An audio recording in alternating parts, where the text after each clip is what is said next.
Okay, so good day everyone. For today's video, ipapakita po namin sa inyo ang worship software na free show. So may lumabas na new update available. Go to free show app to download na bagong version na ito. So ang gagawin po natin, punta po tayo sa official website ng freeshow.app. Sa pag-click ng Google Chrome, all you have to do, punta tayo sa Google Chrome and type the official website, which is freeshow.app. Ito ang kanilang official website. Now, ito pong laptop na ginamit ko is Windows operating system. So, all you have to do is download for Windows. Okay, so ayan na. Maghintay po tayo guys ha. Ito po yung may lumabas na thank you. Okay, so ang gagawin po natin, may lumabas na Windows protected your PC. Ayan, so ang gagawin po natin is run anyway.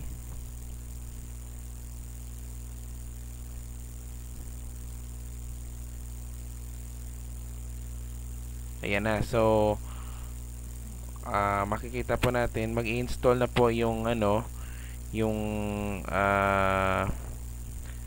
updates ng free show worship software.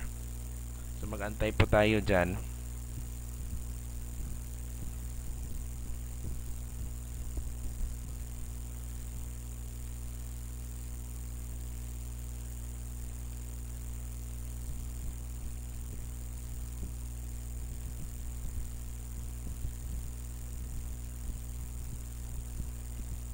Download. So i-open natin.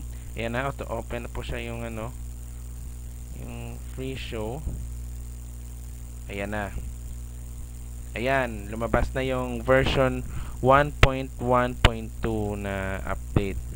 So anong mangyayari? Ayan, ito na po yung kalalabasan niya. So maraming salamat sa inyong panonood and see you again for the next video.